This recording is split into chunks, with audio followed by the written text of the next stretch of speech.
topic, skewness and kurtosis. In this video lecture, we will cover the points. First of all, what is the need and why we should calculate the skewness and the kurtosis. Second point we will discuss is the graphical interpretation of a skewness. Then we will see how to measure, how to calculate the skewness in the data. For this, we can use the different measures. For example, the Cayley's coefficient of skewness, Bowley's coefficient of skewness, Karl Pearson's coefficient of skewness, and the measures of a skewness based on the moments. Okay, this we will discuss. And for in the fourth point, we will see the kurtosis in detail. And the example on the basis of skewness and kurtosis we will discuss in the next video lecture. Okay, so now let's start.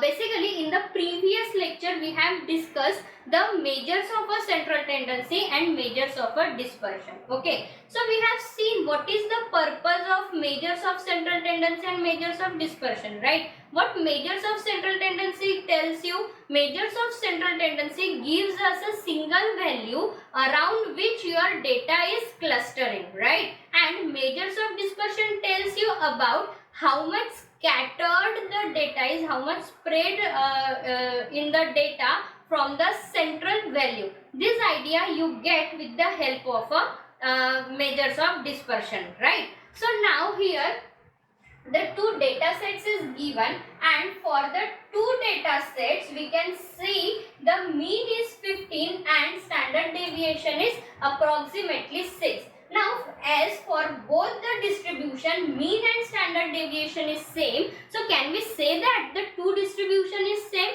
No, we cannot, right? As we can see with the help of a graph, the first data looks like a symmetrical, it looks like a normal bell-shaped curve, whereas the second graph tells you it is not a symmetrical. There is a very asymmetry in the data.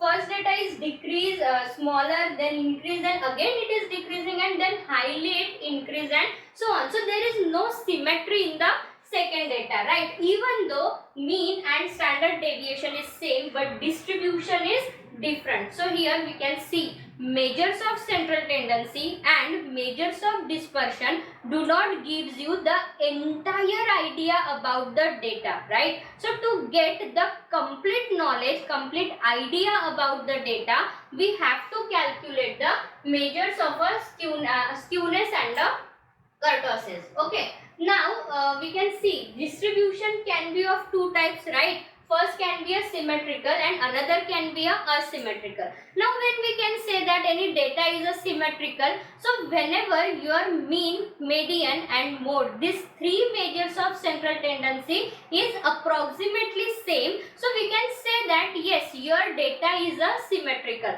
Whereas if these three measures of central tendency, which one? Mean, median and mode, do not coincide, they are having a different value, then we can say that the asymmetry is there in the data. Okay, now the asymmetry is further we can divide into the three parts. First is a positively skewed, then moderately skewed and negatively skewed. Okay, so now what is the positively skewed distribution? Whenever you get the graph something like this, we say that our data is a positively skewed. Then how to recognize the positively skewed distribution? Whenever your mean value is greater than the mode, we can say that our data is a positively skewed. Okay, so now where exactly mean, median, mode will lie for the positively skewed distribution? So here median will lie on the center. Okay, and on the right hand side your mean value will lie, and on the left hand side your mode value will be there. As we are saying, the more the mean moves away from the mode, you get the skewness in the data. Then depends, either your mean is more than the mode or it is lesser than the mode. Okay, then and yes, one more thing, whenever we are getting a positively skewed distribution, that means our maximum data is clustering on this side and very few data is lying on the right hand side. It is a right tail, right? So very few data is on this side and maximum maximum data is clustering here. Okay, then next is a negatively skewed. What is negatively skewed distribution? Whenever you get the distribution like this, so it is nothing but your negatively skewed distribution. For the negatively skewed distribution, your mean value is less than the mode value. Okay, so here graphically where exactly the mean, median, mode will lie. So again median will be at the center, mode will be on the left hand side, mode will be on the right hand side, and mean will be here, and this is how we get the negatively skewed distribution.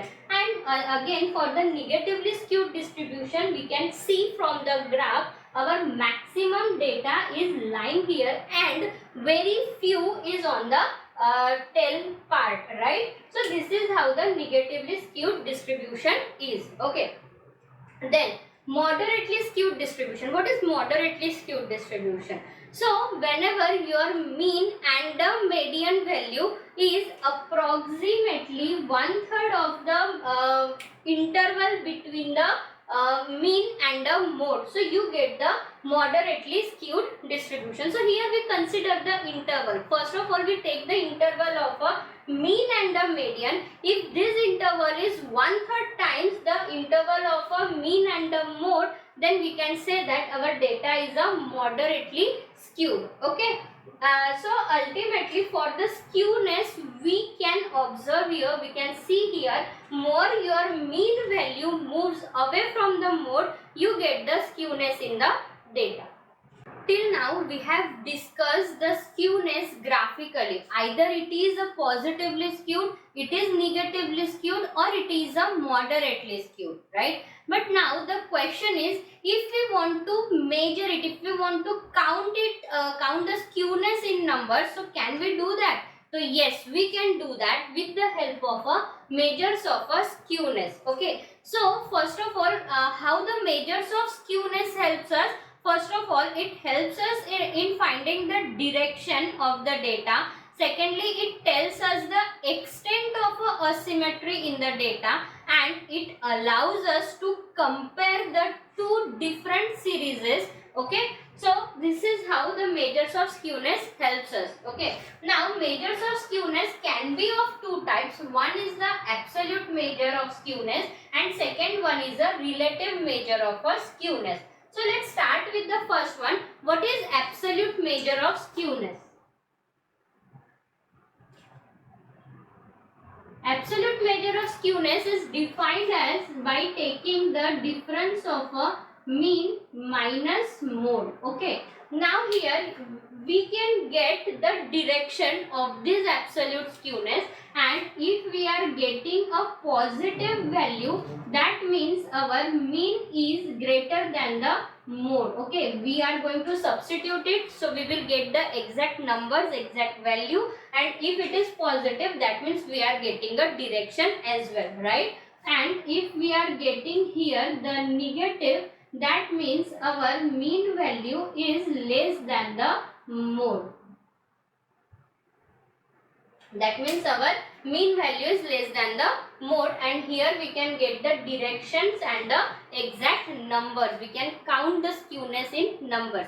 But there is one drawback of this method, and it is nothing but if we want to compare the two series with two different units, then we cannot compare it. Okay, suppose we are checking the skewness in the salaries in India in rupees, and we are checking it in USA in dollar, and later we want to compare it. So we cannot do it just because the units are different. So this is the drawback, and this drawback is overcome in the relative measures of a skewness. So here let's start with the first relative measure, and it is a Karl-Pearson's coefficient of a skewness. This coefficient of skewness, first of all, given by the Karl-Pearson, okay, and he has defined it as a SKP is equals to mean minus mode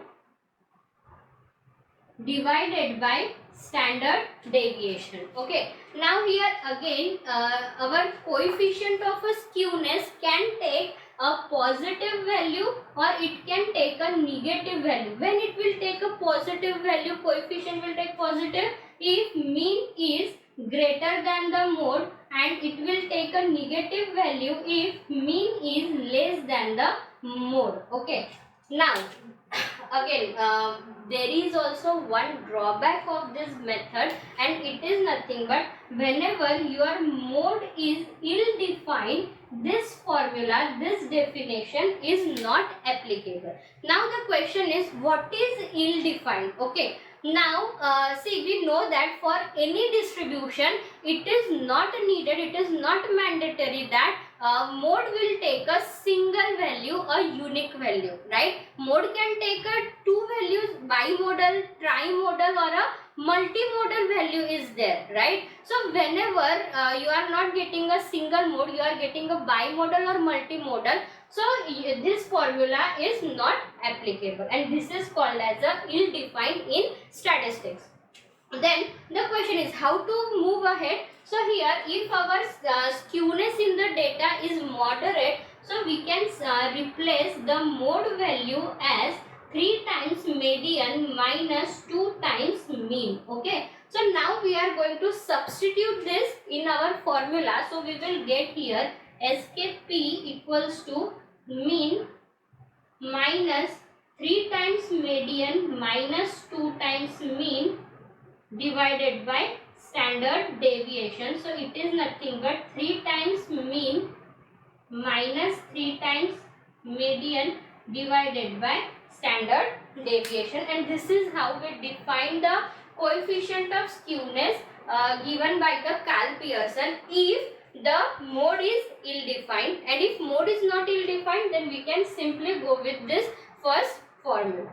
The another measure of a skewness is the Bowley's coefficient of a skewness. It is given by the Professor Bowley, and he has defined it on the basis of a quartiles. We know that there are 3 quartiles, Q1, Q2 and Q3, and for the symmetrical distribution, the first quartile and first, second and third quartile are nothing but equidistant. Okay, this second quartile is nothing but median, so this distance is equal for the symmetrical distribution. Whereas for a asymmetrical distribution, we have the relation as Q3 minus median equals to median minus Q1. So this is nothing but Q3 plus Q1 minus twice median equals to 0. And Bowley has defined the coefficient of skewness as SKB is nothing but Q3 plus Q1 minus twice median divided by Q3 minus Q1. Okay. And if your data is a positively skewed, that means top 25% observation will move away from the median as compared to the bottom 25%. That means the Q3 value will lie away from the median than the Q1. Okay, this is the meaning if you are getting a positively skewed data, and negatively skewed means exactly reverse. Your bottom 25% data will move away from the median as compared to the top 25% observation. Okay, now there is one drawback of this method. Here Bowley has defined it on the basis of a quartile, and we know that in the quartile, the quartile consider only the 50% of the observation and do not consider the remaining extreme 25% on the bottom and 25% values on the top side of the distribution, right? So total 50% data is completely omitted, it is neglected. Therefore, this drawback is overcome by the Cayley's, and he has defined the coefficient of skewness on the basis of a percentiles, and he has defined it as a SKK is equals to P10 plus P90 minus twice median divided by P90 minus P10. Here what is P10? P10 is our 10th percentile, P90 is our 90th percentile, and MED is our median value. And this is how the Kaling has defined the coefficient of a skewness. The another measure of skewness is measure of skewness based on the moments. The skewness based on the moments is defined as beta 1 is equals to mu3 square upon mu2 cube. Whenever our distribution is a normal, that means there is no skewness, at that time the value of beta 1 will be equals to 0, and more the value of beta 1, more skewed the distribution is. Okay, but there is one drawback, one limitation of this formula, and what it is, it does not tells us about the direction of the data. Either our distribution is positively skewed or negatively skewed. That idea we do not come to know whenever we are using the beta 1. Now why the direction is we don't get the direction? So look at the formula. In the numerator we are taking the square of a mu3, the third moment. So at that time, as we are taking the square quantity, can it be a negative? No. So therefore numerator is always positive. Now in the denominator we are taking the mu2 cube. So as we are taking the cube, it can give us the positive or negative value. But we are taking the cube of a mu2. What is mu2? mu2 is the variance, and can variance be negative? No, variance cannot be negative. So therefore, even though the power is 3, we will get the positive term only, and therefore the value of beta 1 is a positive. This limitation is overcome by the Karl Pearson's gamma 1, and it is defined as the square root of a beta 1. So when we are taking the square root, we will get square root of a mu3 square upon mu2 cube. So it is nothing but mu3 upon this quantity, let it denoted by the sigma 3. So here now the positive or negative direction we will come to know with the help of a third moment, mu3. So if the mu3 is a positive, we will get the positively skewed distribution. If mu3 is a negative, we will get a negatively skewed distribution.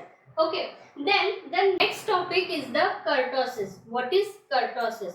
Whenever we want to know about the shape of the distribution, the degree of a peakness or a flatness of the distribution, we calculate the kurtosis. So here there are three curves. If our distribution is a normal, we get this second curve. This is also called as a mesokurtic. So normal curve is sometimes called as a mesokurtic. Now the first curve is a leptokurtic. What is the difference between the mesokurtic and the leptokurtic? So we can see here for the leptokurtic curve, the center is a narrower, whereas and a higher tails as compared to the mesokurtic curve, and for the platykurtic curve, the broader the central is and lower the tails are as compared to the mesokurtic curve. Okay, so whenever our data is more spread, at that time we will get a platykurtic curve, and whenever our data is more dense near the central value, at that time we will get a leptokurtic curve. Then how to define the kurtosis? So the kurtosis is denoted by the beta 2 and defined as a mu4 upon mu2 square. Whenever our distribution is normal, at that time the value of beta 2 will be 3, and more the value of a beta 2 more than the 3, at that time we will get a leptokurtic curve. If the value of beta 2 is less than the 3, we will get a platykurtic curve. Okay. Now sometimes we use the derivative of a beta 2, and it is nothing but gamma 2 equals to beta 2 minus 3. So what we are saying here, the value of beta 2 will be 3 for the normal distribution, right? So if the value of a gamma 2 equals to 0, that means we are getting here the normal shape, the mesokurtic curve. If the value of a gamma 2 is more than the 0, we will get a leptokurtic curve. If the value of gamma 2 is less than 0, we will get a platykurtic curve. This is about skewness and kurtosis. Examples on a skewness and kurtosis we will see in the next video lecture.